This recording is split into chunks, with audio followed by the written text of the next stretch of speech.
Hi friends, अगर आप हमारे वीडियो को सबसे पहले देखना चाहते हैं तो अभी हमारे चैनल को सब्सक्राइब करें और बेल आइकन दबाएं।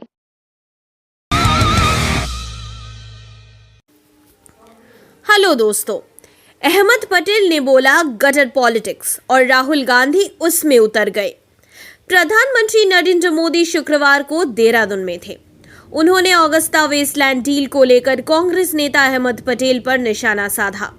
उन्होंने कहा, हेलीकॉप्टर के दलालों ने जिन लोगों को घूस देने की बात कही है उसमें एक एपी है, दूसरा एफएएम है।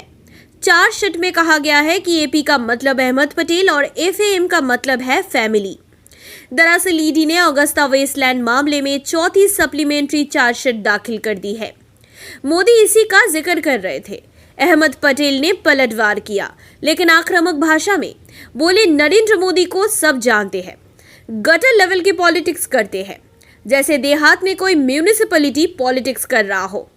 अहमद पटेल ने बड़ी आक्रामक भाषा बोल दी, लेकिन दिक्कत यह है कि ये अपने नेता की पॉलिटिक्स पर चुप है।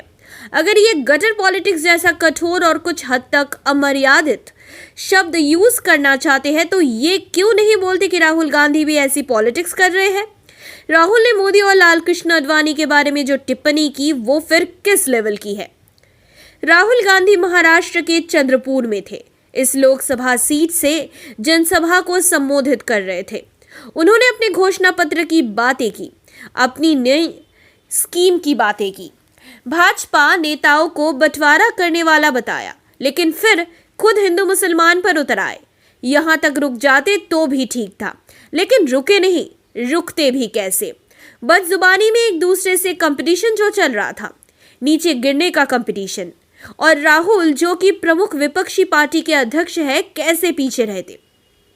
बोले, हिंदू धर्म में सबसे ज्यादा जरूरी होता है गुरु, और मोदी जी के गुरु कौन है? आडवाणी जी। शीर्ष गुरु के सामने हाथ भी नहीं जोड़ता, स्टेज से उठाकर फेंक दिया गुरु को। जूता मार के आडवाणी जी को उतारा है स्टेज से, और फिर हिंदू धर्म की बात करते हैं। हिंदू धर्म में कहां लिखा है कि लोगों को मारना चाहिए? कहां लिखा है कि हिंसा करना चाहिए? कहीं नहीं लिखा है। राहुल का ये बयान इस बात पर तो मुहर लगा ही देता है कि देश में गटर लेवल की पॉलिटिक्स हो रही है, और इसमें कोई कम नहीं है। ये भी नहीं। उन्होंने हिंदू धर्म की श्रेष्ठता पर जोर दिया। क्या ये कहना चाह रहे हैं कि हिंदू धर्म के अलावा बाकी धर्म हिंसा का ही बात करते हैं? क्या दूसरे धर्मों के गुरु का सम्मान करना नहीं सिखाया जाता? क्या बाकी धर्म गुरु का अपमान करना सिखाते हैं? क्या उनकी पार्टी ने अपने नेताओं के साथ हमेशा आदर्श व्यवहार किया है? जिस बांटने की राजनीति का राहुल विरोध कर रहे हैं, ये खुद भी तो वही कर रहे हैं। अब भाजपा ने लालकृष्ण आडवाणी को इस बार लोकसभा टिकट नहीं दिया है। आडवाणी भाजपा और जनसंघ के संस्थापक रहे हैं। ये पहली बार है जब भाजपा उन्हें चुनाव नहीं लड़ा रही है। भाजपा के इस फैसले के बाद से विपक्षी दलों में आडवाणी के प्रति जबरदस्त सहानुभूति उमड़ पड़ी है। विपक्षी नेता के प्रति सहानुभूति जताना ठीक है। राहुल गांधी भी यही कर रहे थे। आडवाणी के टिकट ना मिलने को उनकी अनदेखी बता रहे हैं।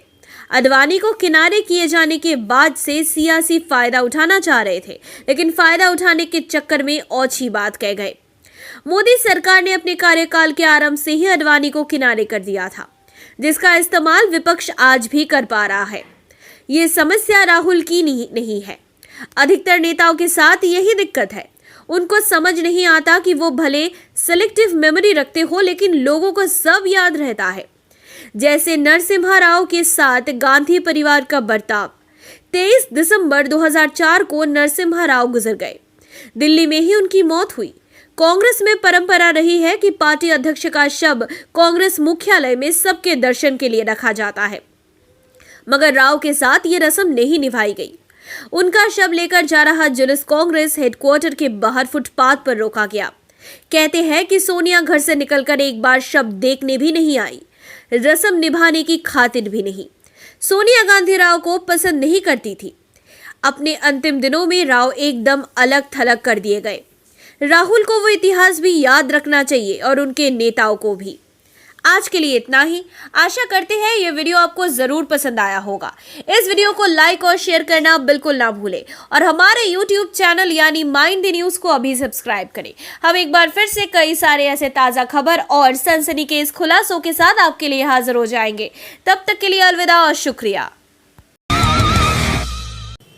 हेलो दोस्तों, मदर डेयरी ने पीएम मोदी से कहा हमारे 190 करोड़ रुपए बचा लो। चलिए जानते हैं आज के वीडियो के जरिए इसी के बारे में विशद में। IL&FS के संकट का बड़ा असर दिखना शुरू हो गया है। कंपनी में मदर डेयरी के 190 करोड़ रुपए फंस गए हैं। ये रकम मदर डेयरी से जुड़े किसानों की है। अब मदर डेयरी किसानों का बकाया नहीं दे पा रही है। इसको लेकर कंपनी ने प्रधानमंत्री मोदी को चिट्ठी लिखी है। चौंकाने वाला बात यह है कि मदर डेयरी ने यह निवेश IL&FS में तब किया जब IL&FS अपना लोन चुकाने में चूक रही थी। मदर डेयरी ने पूरे मामले में प्रधानमंत्री नरेंद्र मोदी से दखल देने की गुजारिश की है।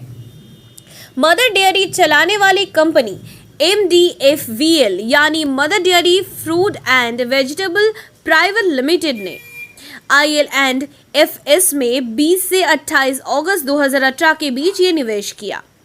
MDFVL national dairy development board की सब्सिडियरी कंपनी है। इंडियन एक्सप्रेस के मुताबिक मदर डेयरी चलाने वाली कंपनी ने 6 बार में 190.84 करोड़ रुपए IL&FS में लगाए।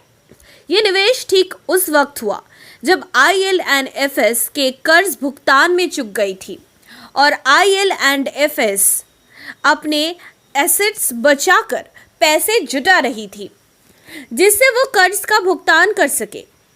जून 2018 में ही IL&FS की सब्सिडियरी कंपनी ITNL यानी IL&FS ट्रांसपोर्टेशन नेटवर्क्स लिमिटेड कर्ज भुगतान में चूक गई थी।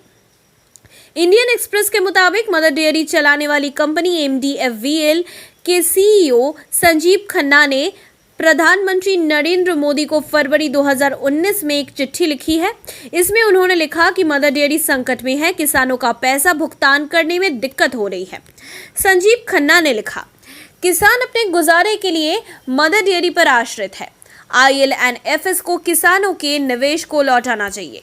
ये पैसा छोटी अवधि के लिए निवेश किया गया था।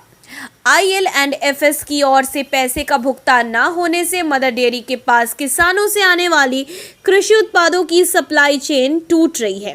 कृपया करके इस मामले में दखल दीजिए और हमारी मदद कीजिए जिससे किसानों के हित में IL&FS से बकाया मिल सके। IL&FS की ओर से मदर डेयरी के निवेश 5 और 8 सितंबर 2018 को वापस मिलना था, मगर IL&FS ये भुगतान नहीं कर पाया। उल्टे IL&FS की गुजारिश पर निवेश को 1 महीने के लिए रिन्यू कर दिया।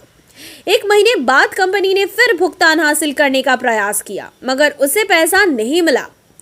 IL&FS यानी infrastructure leasing and financial services करीब 90,000 करोड़ रुपए नहीं चुका पा रही है। IL&FS एक सरकारी क्षेत्र की कंपनी है। इसकी करीब 40 सहायक कंपनियां हैं। इसे नॉन बैंकिंग फाइनेंस कंपनी की श्रेणी में रखा गया है। इस कंपनी में दूसरी कंपनियां भी निवेश किए हैं। ये बैंकों से लोन भी लेती है। लोन के लिए संपत्ति गिरवी नहीं रखती है। बॉन्ड यानी एक सादे कागज पर गारंटी दी जाती है कि लोन चुका देंगे। क्योंकि इसके पीछे भारत सरकार है, इसलिए इसकी गारंटी पर निवेशकों को भरोसा होता है। कंपनी में प्रोविडेंट फंड और पेंशन फंड का पैसा भी लगा है। मतलब ये कि आम लोगों की मेहनत की कमाई का पैसा। इसमें म्यूचुअल फंड कंपनियां भी निवेश करती है। बॉन्ड या कागज पर लिखे बचनामे पर बैंकों ने IL&FS और उसकी सहायक कंपनियों को लोन दिए हैं, पर यह कंपनी अब पैसा नहीं लौटा पा रही है। IL&FS में लोगों की जीवन भर की कमाई लगी है। मौजूदा कानून बैंक और बहुराष्ट्रीय कंपनियों के पक्ष में है। ये सुरक्षित कर्जदाता की श्रेणी में आते हैं। आम लोगों से जुड़े जिन फंडों से पैसे फंसे हैं उनमें Indian oil EPF, Infosys EPF, EIL EPF, HUL, union provident fund, Titan PF, IDBI ट्रांसरी, UTI retirement fund, postal life insurance और आर्मी ग्रुप इंश्योरेंस फंड जैसे फंड शामिल है। आज के लिए इतना ही। आशा करते हैं ये वीडियो आपको जरूर पसंद आया होगा। इस वीडियो को लाइक और शेयर करना बिल्कुल ना भूलें और हमारे YouTube चैनल यानी माइंड द न्यूज़ को अभी सब्सक्राइब करें। हम एक बार फिर से कई सारे ऐसे सनसनीखेज खुलासों के साथ आपके लिए हाजिर हो जाएंगे। तब तक के लिए अलविदा और शुक्रिया। माइंड द न्यूज रूम की रिपोर्ट। Thank you for watching our video. अगर आपको हमारी वीडियो पसंद आई हो तो इसे लाइक जरूर करें और हमारे चैनल को सब्सक्राइब करना ना भूलें।